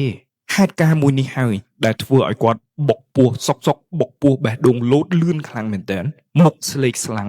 ស្លេកបំតែម្ដងលឺត្រឹមតែប៉ុណ្ណឹងដឹងរឿងរ៉ាវទាំងអស់ហើយបងប្រុសក៏ប្រឡប់គាត់ថាចេះអើយវាមិនអីទេអូនប្រហែលអូនឯងស្វាងភ្នែកទេវាមិនដែលមានទេកុំភ័យខ្លាំងពេកនិយាយត្រឹមតែប៉ុណ្ណឹងកំពុងតែលួងគូដណ្ដឹងរបស់គាត់ភ្លើងអគ្គិសនីស្រាប់តែលោតហើយគាត់បន្តថាចេះភ្លើងមុននឹងលោតនឹងខៃឡូវាខ្សោយអីដឹងតែក្នុងចិត្តរបស់គាត់ដឹងច្បាស់ហើយថាអារម្មណ៍របស់គាត់នៅក្នុងចិត្តពេលនេះគឺខ្មោចលងពួកគាត់ក៏បន្តញ៉ាំបាយកំពុងតែអង្គុយញ៉ាំបាយស្រាប់តែវិហាររបស់បងប្អូនជាតិនឹងបន្លឺមេក្រូឡើងសូត្រធម៌ពេលយប់របស់បងប្អូនជនជាតិសម្រាប់គាត់ការសូត្រធម៌ជារៀងរាល់យប់នេះរបស់បងប្អូនជនជាតិ វាមិនដែលបង្កភាពភ័យខ្លាចដល់គាត់ទេប៉ុន្តែវាចង្រៃអីនៅក្នុងយប់ហ្នឹងគឺពេលដែលគាត់ឮសូរធម៌មួយហ្នឹងគឺគាត់មានអារម្មណ៍ថាអត់ស្រួលសោះតែម្ដងគឺគាត់មានអារម្មណ៍ថាព្រឺសម្បុរខ្លាំងមែនទែនពួកគាត់ក៏ចុះទៅដើរលេងតាមមាត់ទឹកដើម្បីស្រូបយកខ្យល់អាកាសហើយដើម្បីជជែកគ្នារឿងជីវិតអីចឹងណាថាអូនអើយការហើយយើងនឹងធ្វើអីយើងបង្កើតគ្រួសាររបៀបម៉េចសារសងគ្នារបៀបរ៉ូមែនទិកបងប្អូនទាំងអស់គ្នាគួរដឹងឯណោះកន្លែងហ្នឹងពួកគាត់បានដើរដល់ចំណុចឈរមាត់ព្រែកហ្នឹងហើយគាត់បានគយគន់ទឹកនិយាយគ្នាគាត់ស្និទ្ធស្នាលជាមួយគ្នាម៉ោងប្រហែលជា9យប់គាត់បានប្រាប់មកខ្ញុំថាពេលវេលាមួយហ្នឹងគឺមានន័យខ្លាំងណាស់ពួកគាត់បានជជែកវែកញែកតាក់ទងពីរឿងរ៉ាវជីវិតសារសងគ្នានិយាយផ្អែមល្ហែមជាមួយគ្នាមានបរិយាកាសខ្យល់បក់រសៀករសៀកត្រជាក់គឺរ៉ូមែនទិកមែនទែនហាក់ដូចជាពិភពលោកទាំងមូលគឺមានតែពីរនាក់តែប៉ុណ្ណោះកំពុងតែរំសាយអារម្មណ៍សុកស្រាប់តែមានក្លិនស្អុយមួយក្លិនស្អុយដែលមុតមែនទែនហោះមកបុកច្រមុះរបស់បងប្រុសគាត់ក៏លេចមើលទៅគាត់ឃើញទូកនេសាទចតជាប់នឹងគាត់គិតថាអញ្ចេះប្រហែលជាក្លិនស្អុយមួយហ្នឹងគឺជាក្លិនស្អុយដែលសល់ពីផលនេសាទណាដែលគាត់លាងទូកពួកគាត់អត់ស្អាតអញ្ចឹងហើយទើបមិនមានក្លិនស្អុយមួយហ្នឹងតែក្នុងចិត្តគាត់ក៏គាត់មានអារម្មណ៍ថាអញ្ចេះស្អុយនេះដូចមិនមែនស្អុយត្រីស្អុយនេះដូចជាស្អុយអ្វីម្យ៉ាងបើត្រីវាមិនមែនស្អុយមុតអញ្ចឹងទេតែនេះវាស្អុយមុតហើយជាក្លិនមួយដែលចម្លែកគាត់គិតក្នុងចិត្តបណ្ដើចង់ដឹងថាក្លិនហ្នឹងជាក្លិនអ្វីកែវភ្នែករបស់គាត់ក៏មើលទៅលើទូកគាត់ពិចារណាក្នុងចិត្តបណ្ដើចង់ដឹងថាក្លិនហ្នឹងជាក្លិនអ្វីស្របពេលដែលភ្នែករបស់គាត់កំពុងតែមើលទូកហើយទាញទៅមើលបរិយាកាសជុំវិញហ្នឹងក្រែងលោមិនមែនចេញពីផលនេសាទកលេងមើលចុះកលេងមើលឡើងស្រាប់តែមានអ្វីមួយទាញភ្នែករបស់គាត់ឲ្យមើលទៅកណ្ដាលព្រែកនឹងតែម្ដងគាត់បែរគ្រាប់ភ្នែករបស់គាត់មើលទៅក្នុងកណ្ដាលទឹកអ្វីដែលគាត់ឃើញគឺមានអ្វីមួយកំពុងងើបចេញពីទឹកថ្មិញឡើងសស្ញាច់ស្ញែងដាក់គាត់មេឃងងឹតឡើងស្លុបហេតុអ្វីគាត់ឃើញថ្មិញសស្ញាច់កំពុងតែស្ញែងដាក់គាត់ឃើញត្រឹមតែថ្មិញវាមិនអីទេតែគាត់ឃើញកែវភ្នែកមួយគូឡើងក្រហមកំពុងតែសម្លឹងគាត់ហាក់ដូចជាមានក្បាលមួយដែលផុសចេញពីទឹកផុតពីឃើញចឹងហើយស្រាប់តែលើកដៃឡើងផុសចេញពីទឹកបក់ដៃហៅគាត់ល្វិចរបៀបថាចេះចុះមកគឺក្នុងរូបភាពបែបហ្នឹងគាត់ថាគាត់ច្បាស់ខ្លាំងពេកគាត់អត់បានស្វាងភ្នែកទេព្រោះនៅពេលដែលគាត់ឃើញគាត់ប្រឹងថ្មិចភ្នែកពីរបីដងតែវានៅនឹងដដែលណាវាអត់មានទៅណាទេវាមិនមែនជាការព្រើភ្នែកទេវាគឺពិតជាបានផុសចេញពីទឹកមែនហើយវាឃើញច្បាស់ដូចថ្ងៃគាត់ឃើញអញ្ចឹងភ្លាមគាត់ក៏កេះគូទៅនឹងរបស់គាត់ថាអញ្ចឹងតោះអូនតោះយើងចូលបន្ទប់វិញទៅគាត់អូនដៃគូទៅនឹងរបស់គាត់យ៉ាងលឿនចូលទៅខាងក្នុងតែម្ដងទាំងគូដឹងរបស់គាត់ចង់សួរថាអញ្ចឹងមានរឿងអីមិនក៏ចូលពងតារ៉ូមែនទិកផងតែគាត់មិនឆ្លើយអ្វីទាំងអស់មានសំណួរអ្វីក៏គាត់មិនឆ្លើយគឺគិតតែតោះអូនតោះអូសដៃចូលមួយរំពេចត្រឹមតែចំណុចមួយនេះក្នុងខួរក្បាលរបស់គាត់កំពុងតែដិតដាននៅស្ថានភាពថាតើអ្វីដែលគាត់ឃើញអំបញ្ញមិញនេះវាពិតប្រាកដឬក៏ជាការភ័ន្តច្រឡំរបស់គាត់ត្រឹមចំណុចមួយនេះពួកគាត់ក៏បិទភ្លើងហើយក៏ចាប់ផ្ដើមឡើងគេងមុនគាត់គេងគាត់ប្រាប់ថាគាត់បានសំពះខ្នើយ3ដងហើយបន់ស្រន់ឲ្យអ្នកថែរក្សាគាត់នឹងជួយថែរក្សាគាត់ធ្វើយ៉ាងណាកុំឲ្យមានអ្វីដែលអាក្រក់មកបៀតបៀនបាននោះសោះហើយនេះគឺជាទម្លាប់របស់គាត់ហើយព្រោះដោយសារតែគាត់ជួបរឿងច្រើនពេកចឹងក្នុងករណីហ្នឹងហើយដែលទៅកន្លែងណាក៏ដោយគាត់មិនដែលរំលងនៅក្នុងករណីណាទេមុនចូលបន្ទប់ត្រូវគោះទ្វារ3ដងដាក់វត្ថុស័ក្តិសិទ្ធិរបស់គាត់នៅលើក្បាលតនេកមុនចូលគេងសំពះខ្នើយ3ដងវាជារឿងទម្លាប់របស់គាត់បានបញ្ជាក់ប្រាប់ថាម៉ោងដែលពួកគាត់គេងគឺម៉ោងប្រហែលជា 9:40 នាទីហើយការចូលគេងនេះគឺបខំចិត្តចូលគេងណាព្រោះអ្វីដែលបានជួបប្រទះរវាងគាត់និងគូដណ្ដឹងរបស់គាត់នឹងវាច្រើនពេកហើយនៅក្នុងយប់ហ្នឹងតែម៉ោង 9:40 នាទីអ្នកភ្នំពេញណាដែលគេងលក់ហើយវាជាករណីដែលកើតឡើងចំពោះពួកគាត់ដូចគ្នាគឺពួកគាត់គេងអត់លក់ទេគេងគឺបានត្រឹមតែគេងសងំបានត្រឹមតែសងំតែអារម្មណ៍នឹងកែវភ្នែកគឺស្វាងចេះគាត់បញ្ឈរភ្នែកគាត់នៅគ្រីសគ្រូនៅលើគ្រែរហូតដល់ម៉ោងប្រហែលជាម៉ោង 11:40 នាទីចឹងគាត់នៅលើគ្រែនឹងគេងមិនលក់ទាំងពីរនាក់រយៈពេល2ម៉ោងត្រឹមម៉ោង 11:40 នាទីគាត់ក៏បានឮសំឡេងចម្លែកសំឡេងគ្រីសគ្រូសំឡេងដូចមានគេរើអីវ៉ាន់រើចានឬក៏យកអាហារដែលនៅសល់ដែលគាត់ទុកចោលនៅវេរ៉ង់ដាហ្នឹងណាគាត់គិតក្នុងចិត្តថាអញ្ចេះទេបុគ្គលិករបស់គេក៏សកម្មមមម៉េះ ម៉ោង11:40ឯងគ្រាន់តែភ្ញៀវឡើងអង្គុយនៅហ្នឹងមករឿយវ៉ាន់ទាំងយប់តែហ្មងអី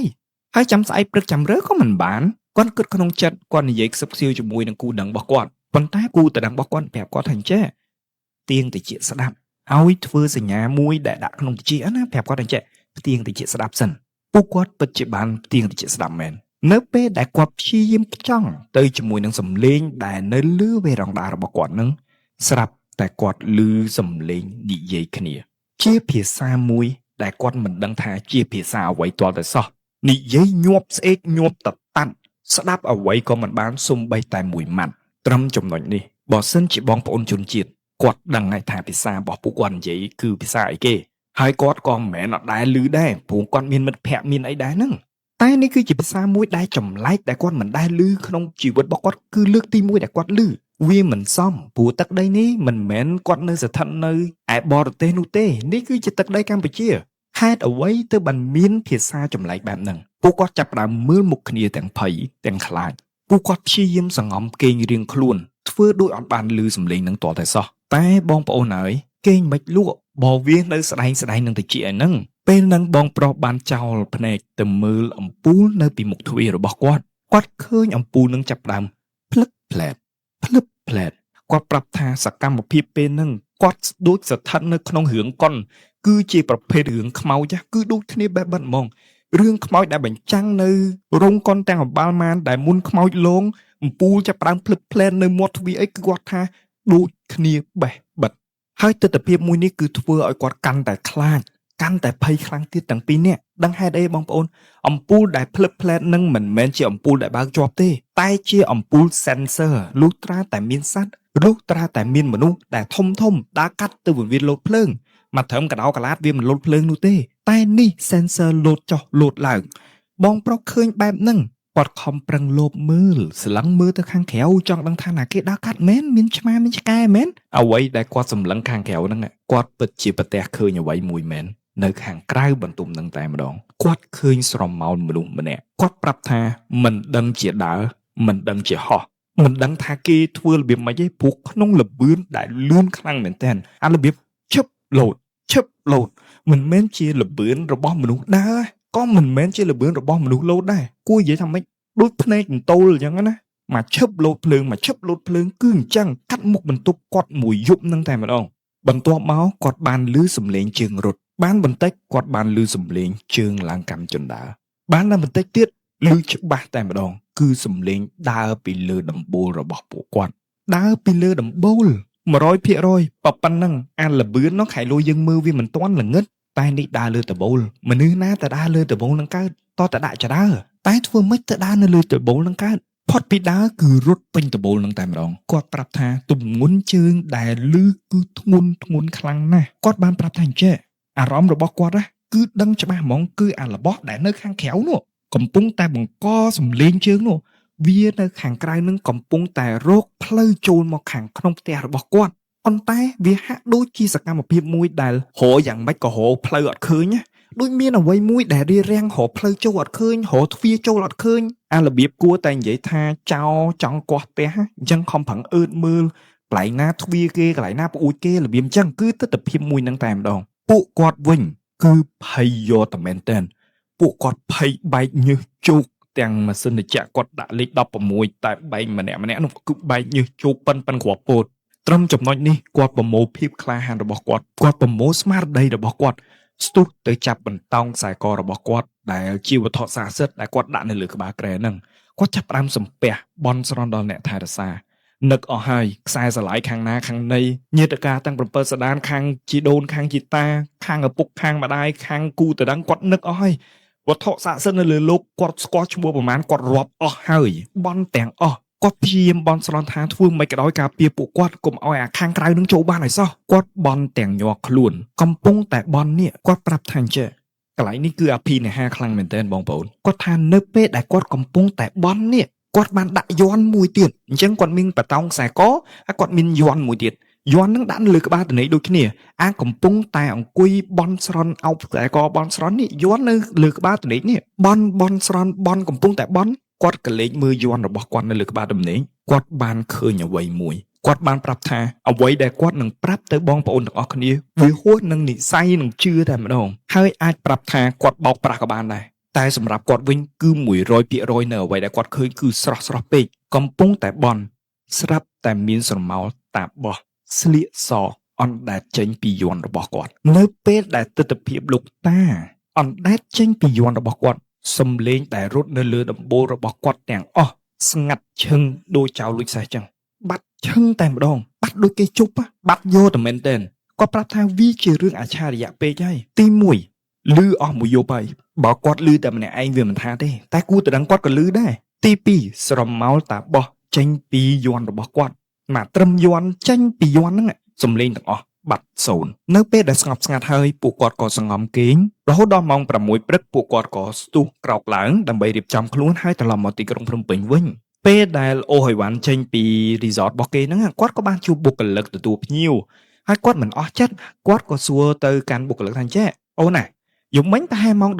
11:12ពួកឯងមានឡើងទៅប្រមូលអីវ៉ាន់ឡើងទៅមកជាក្រានអីនៅវេរ៉ង់ដាបងអត់ពួកគាត់ក៏ធ្វើមុខឆ្ងល់របៀបថាបងឯងនិយាយអីគេហើយគាត់ក៏បានឆ្លើយថាចេះអត់ទេបងច្បាប់តើតាភ្ញៀវចេញទៅបានពួកខ្ញុំមានសិទ្ធទៅប្រមូលបានឬត្រឹមតែប៉ុណ្នេះគាត់ប្រាប់ថាចម្លើយមួយហ្នឹងធ្វើឲ្យគាត់ស្ព្រឺសម្បុរខ្លាំងយកតែមែនតើមិនឯអន់យូរគាត់ចាប់ផ្ដើមបញ្ឆេះឡានប្រមូលអីវ៉ាន់ដាក់ឡានហើយបរចេញពីរីសតនោះយ៉ាងលឿនបំផុតដែលអាចធ្វើបាននៅតាមផ្លូវមកទីក្រុងភ្នំពេញវិញនេះគូតដឹងរបស់គាត់បានប្រាប់គាត់នៅរឿងរ៉ាវមួយទៀតអ្វីដែលគូតដឹងរបស់គាត់បានប្រាប់មកកាន់គាត់គឺអញ្ចេះយប់មិញនេះក្រោយពីចប់ហេតុការណ៍ទាំងអស់ពួកគាត់សង្ងំគេងរៀងខ្លួនទៅវិញនេះគូដណ្ដឹងរបស់គាត់បានមានសម្បិននិមិត្តមួយគាត់បានឃើញខ្មោចស្រី2នាក់ស្លៀកខ្មៅមួយស្លៀកសមួយស្លៀកពាក់ជានារីបងប្អូនជនជាតិតែទាស់ត្រង់ថាទឹកមុខគួរឲ្យខ្លាចមែនទែនភ្នែករូងចូលទៅខាងក្នុងហើយខ្មៅក្រឹបអត់មានឃើញប្រស្រីអ្វីទាំងអស់អត់មានឃើញគ្រាប់ភ្នែកហាក់ដូចជាកន្លែងគ្រាប់ភ្នែកហ្នឹងគឺអត់មានអីជាវាលំហប្រហោងខ្លុងចូលទៅរលាហ្មងមានម្នាក់ហោះដេញគាត់ហើយម្នាក់ទៀតរត់ដេញគាត់រត់មួយយប់ហ្នឹងនៅក្នុងយសពគាត់រត់រហូតដល់គាត់ភ្ញាក់ពីគេងហ្នឹងងើបមកគឺម៉ោង6ល្មមពេលហ្នឹងហើយដែលគាត់ដឹងថាសំណាងណាស់ដែលគាត់មានរបស់ការពារខ្លួនបើសិនជាមិនមានមិនដឹងទៅជាយ៉ាងណាទេយំមិញនេះហើយនេះគឺជារឿងរ៉ាវទាំងអស់របស់បងប្រុសម្ចាស់សាច់រឿងយល់យ៉ាងណាដែរបងប្អូនទាំងអស់គ្នាសម្រាប់សាច់រឿងនេះជាទម្លាប់នៅពេលដែលខ្ញុំបានសាច់រឿងណាមួយពីបងប្អូនគឺខ្ញុំអត់ស្ដាប់ភ្លាមនិយាយភ្លាមទេគឺខ្ញុំតែងតែទៅសេជា file Microsoft Word អីចឹងទៅដើម្បីរៀបរៀងថាតើសាច់រឿងមួយណាមកមុនសាច់រឿងមួយណាមកក្រោយចឹងហើយទើបមិនងាយស្រួលឲ្យខ្ញុំក្នុងការយកសាច់រឿងបងប្អូនតាមលំដាប់លំដោយយកមកបកស្រាយទៅកាន់ប្រិយមិត្តទាំងអស់គ្នាសម្រាប់សាច់រឿងរបស់គាត់នៅពេលដែលខ្ញុំទៅសេគឺខ្ញុំព្រឺរោមខ្លាំងមែនទែនហើយមុននឹងខ្ញុំយកមកនិយាយគឺខ្ញុំអានមកត្រួសទៀតព្រឺរោមភាសាទៀតនៅពេលដែលខ្ញុំកំពុងតែនិយាយជូនបងប្អូននេះបើសិនជាបងប្អូនទាំងអស់គ្នាមកអង្គុយគៀកខ្ញុំណាប្រិយមិត្តទាំងអស់គ្នានឹងឃើញថាខ្ញុំព្រឺរោមខ្លាំងមែនទែនស្ដាប់ទៅខ្ញុំនិយាយដូចធម្មតាអញ្ចឹងប៉ុន្តែខ្ញុំព្រឺរោមព្រឺយកតែមែនទែនណាព្រោះទស្សនវិជ្ជារបស់គាត់គឺខ្ញុំឃើញពេញគ្រាប់ភ្នែកទេបងប្អូនខ្ញុំមិនដឹងនិយាយថាម៉េចគឺវាពេញភ្នែកតែម្ដងតែខ្ញុំឃើញថាអូសាហាវសាច់រឿងនេះសាហាវយកតែមែនទែនមិនដឹងថាបងប្អូនណាខ្លះដែលបានជួបប្រហាក់ប្រហែលជាមួយគាត់មិនថានៅតំបន់ហ្នឹងទេអាចថានៅតំបន់ផ្សេងក៏ដោយប៉ុន្តែសម្រាប់ខ្ញុំបងប្រុសដូចត្រូវឆ្នោតធំអញ្ចឹងវាហាក់ដូចជារឿងរ៉ាវដែលគាត់បានជួបគឺបង្កដោយខ្មោចស្រីដែលជាជនជាតិ2នាក់ដែលស្លៀកសមួយស្លៀកខ្មៅមួយហ្នឹងដែលព្យាយាមបង្ហាញគាត់បន្លំធ្វើជាគាត់នៅឈរនៅកិច្ចដើរមើលទៅគូតរឹងរបស់គាត់ព្យាយាមបង្កហេតុនីមួយឬក៏តាំងពីបង្ហាញខ្លួននៅកណ្ដាលព្រែកដាក់ទៅបងប្រុសស្ញាញ់ចេញថ្មិញសស្ញាចអីចឹងទៅគឺទស្សនវិជ្ជាទាំងអស់វាសាហាវខ្លាំងពេកបងប្អូនមិនដឹងគួរនិយាយថាម៉េចតែវាសាហាវយកទៅមែនតើខ្ញុំអត់អាចសម័យឃើញថាបើសិនជាខ្ញុំនៅក្នុងបរិយាកាសមួយនឹងខ្ញុំនឹងធ្វើបែបណាប៉ុន្តែទោះជាយ៉ាងណាក៏ដោយបងប្អូនមានចាប់អារម្មណ៍ទេគាត់មានវត្ថុស័ក្តិសិទ្ធិមានទាំងយន្តមានទាំងខ្សែកសម្រាប់បងប្អូនទាំងអស់គ្នាខ្ញុំមិនថាគួរតែមានឬមិនគួរមានអីទេអានឹងជាសិទ្ធិសម្រេចរបស់បងប្អូនធ្វើបែបណាសនុកចិត្តក៏ធ្វើបែបហ្នឹងទៅតែបងប្រុសគាត់ជាអ្នកជឿគាត់អ្នកជួបច្រើនប៉ះគ្រឿងអាគមគេធ្វើអំពើអំពាន់អីច្រើនទៀតចឹងគាត់ចាំបាច់ត្រូវមានរបស់ស័ក្តិសិទ្ធិការពារខ្លួននឹងឯង ហើយរបស់ស័ក្តិសិទ្ធិបងប្អូនតែងតែមានចង្អុលទេបងប្អូនអារបៀបថាយើងពាក់ខ្សែកព្រះដែលបានដាស់ហើយអញ្ចឹងទៅឬក៏បានមកពីគ្រូណាឬក៏បានមកពីបរាជគុណប្រសងអង្គណាអញ្ចឹងចង់ដឹងថាស័ក្តិសិទ្ធិអត់របៀបអីអញ្ចឹងត្រូវទេបងប្អូនឬក៏ជារូបតំណាងមួយទេប៉ុន្តែសាច់រឿងជាច្រើនដែលខ្ញុំបានចែករំលែកជូនទៅបងប្អូនតាក់ទិនជាមួយនឹងរបស់ស័ក្តិសិទ្ធិសំបីតែសាច់រឿងមួយដែលបងប្រុសដែលគាត់ទិញឡានថ្មីគាត់គិតថាជាជំនាញឡានណាប៉ុន្តែជាដួងវិញ្ញាណអ្នកតាមថែរក្សានៅក្នុងបន្តោងរបស់គាត់ជាដើមឡាសាច់រឿងច្រើនមែនទែនគឺតាក់ទិនពីជុំវិញរបស់ស័ក្តិសិទ្ធិនឹងតើគួរតែបកស្រាយបែបណាគួរតែបកស្រាយថាចេះដើម្បីស្រាយចម្ងល់បងប្អូនបើយើងរាប់ពីបារមីធំឥឡូវឧទាហរណ៍ថាព្រះអង្គដង្កើសួរថាតើនៅកន្លែងព្រះអង្គដង្កើនេះព្រះអង្គដង្កើអាចនៅក្នុងរូបរបស់គាត់24ម៉ោងលើ24ម៉ោង365ថ្ងៃលើ365ថ្ងៃអត់មិនទេបងប្អូនមិនទេព្រះអង្គក៏មិនមែននៅក្នុងរូបសំណាកនឹងរាល់ថ្ងៃរាល់ពេលរាល់វេលាដែរវាហាក់ដូចជាបងប្អូនទាំងអស់គ្នាធ្វើជាមេរបស់គេក៏បងប្អូនមិនច្បាស់ថានៅក្នុងការិយាល័យ7ថ្ងៃដែរត្រូវទេបងប្អូនក៏មិនច្បាស់ថានៅការិយាល័យ8ម៉ោងដែរត្រូវទេបងប្អូនប៉ុន្តែអ្វីដែលយើងអាចប្រៀបធៀបបានគឺបងប្អូនមានកូនចៅបងប្អូនមានក្រុមការងារចឹងបើសិនជាគេមករកបងប្អូនទាំងអស់គ្នាឧទាហរណ៍ថាយកលិខិតអញ្ជើញឬក៏លិខិតស្នើសុំអីមួយមកកាន់បងប្អូនទាំងអស់គ្នាបើមិនជួបបងប្អូនទេគឺជួបកូនចៅឬក៏ក្រុមការងារនឹងឯងដែលជាអ្នកយកសារទាំងអស់ហ្នឹងយកទៅឲ្យបងប្អូនកន្លែងហ្នឹងតើបងប្អូនចឹងក្នុងករណីនេះហើយគ្រប់អស់អង្គបារមីដែលធំប្រចាំព្រះរាជាណាចក្រកម្ពុជាប្រចាំផែនដីទាំងមូលគាត់តែងតែមានកូនចៅគាត់តែងតែមានដៃជើងបរិវារតូចបរិវារធំមានមេតបរិញគង់វាលជាដើមឡាក់មានច្រើនខ្លាំងមែនទែនដែលទុកឲ្យធ្វើការឲ្យគាត់ណារបៀបចឹងគួរនិយាយចឹងក្នុងករណីនេះហើយឧទាហរណ៍ថាបើសិនជាបងប្អូនយករបស់ស័ក្តិសិទ្ធិមួយទៅប្រសិទ្ធិវាអាចមានករណីពីរករណីទី1អស់អង្គបារមីចាត់តាំងបរិវារណាម្នាក់ដែលស័ក្តិសមឋានៈទៅជាមួយនឹងអ្វីដែលអាចអាស្រ័យបុណ្យជាមួយនឹងបងប្អូនបានឧទាហរណ៍ថាបងប្អូនជាតិមុនជាទេវតាជាន់ខ្ពស់អីចឹងទៅអញ្ចឹងគេមិនអាចឲ្យកូនចាប់កូនព្រៀបមកមើលបងប្អូនបានទេគេប្រមាណមើលនិស័យហើយគេដឹងថាតើតែមេតបអង្គនេះឬក៏តើតែបរិវារអង្គនេះកម្រិតលេខ1កម្រិតលេខ2អីចឹងទៅមកតាមថែរក្សាបងប្អូនឧទាហរណ៍ថាអញ្ចឹងគាត់អាចចាត់តាំងបរិវារណាម្នាក់ដែលស័ក្តិសមប្រស្រ័យបុណ្យឬក៏ស័ក្តិសមជាមួយនឹងឋានៈយសរបស់បងប្អូនឲ្យមកថែរក្សាបងប្អូនដោយមានវត្ថុស័ក្តិសិទ្ធិដែលបងប្អូនយកទៅដាស់ហ្នឹងធ្វើជាសំណឹងស្គាល់ពាក្យសំណឹងទេបងប្អូនសំណឹងវត្ថុតាងឧទាហរណ៍ថាបងប្អូនយកអញ្ជៀនរបស់បងប្អូនទៅបញ្ចុះឬក៏យកទៅដាស់អញ្ចឹងអញ្ជៀនមួយនឹងហើយជាសំណឹងនៃអស់អង្គបារមីករណីទី2ក៏អាចបានថា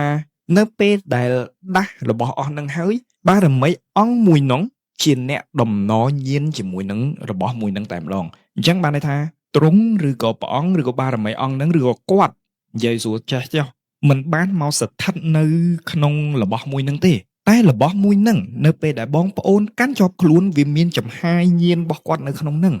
នៅពេលដែលបងប្អូនទាល់ឬក៏មានអាសន្នឬក៏អន់ក្រកន្លែងណាបងប្អូនអាចបន់ស្រន់ទៅគាត់ទៅវត្ថុមួយនឹងវាហាក់ដូចជាទូរស័ព្ទឯកជនរបស់បងប្អូននិយាយជាមួយគាត់អញ្ចឹងខ្ញុំបញ្យល់ប៉ុណ្ណឹងសង្ឃឹមថាបងប្អូនអាចយល់បានហើយបើសិនជាបងប្អូនគិតថាខ្ញុំបកស្រាយនឹងអត់ត្រូវទេសូមបងប្អូនមេត្តាជួយណែនាំហើយនឹងជួយបង្ហាត់បង្ហាញដល់ខ្ញុំផងតាមរយៈ comment ឬក៏ private chat មកកាន់ page កម្មវិធីជាអ្វីដល់ហើយអរគុណណាស់សម្រាប់ការតាមដានសង្ឃឹមថាការបកស្រាយរបស់ខ្ញុំមិនធ្វើឲ្យបងប្អូនទាំងអស់គ្នាខកបំណងនោះទេអរគុណការត្រង់ត្រាប់ស្ដាប់និងចូលមករស់នៅក្នុងបរិបទនីមួយៗនៃម្ចាស់សាច់រឿងដែលបានចែកមកកាន់កម្មវិធីជាអ្វីសម្រាប់បងប្អូនដែលមានសាច់រឿងដែលល្អសូមមេត្តាចែករំលែកមកកាន់កម្មវិធីជាអ្វីជា PDF ជាសំឡេងជាការសរសេរជាសារបែបណាក៏បានដែរតាមរយៈ Facebook Messenger ហើយអរគុណខ្លាំងមែនទែនសម្រាប់ការបរិច្ចាគរបស់បងប្អូនមកកាន់កម្មវិធីជាអ្វីតាមរយៈ QR Code ដដែលអរគុណមែនទែនសម្រាប់ការគាំទ្រនំប៉័ងហោះតាំងពីដើមរហូតដល់ចប់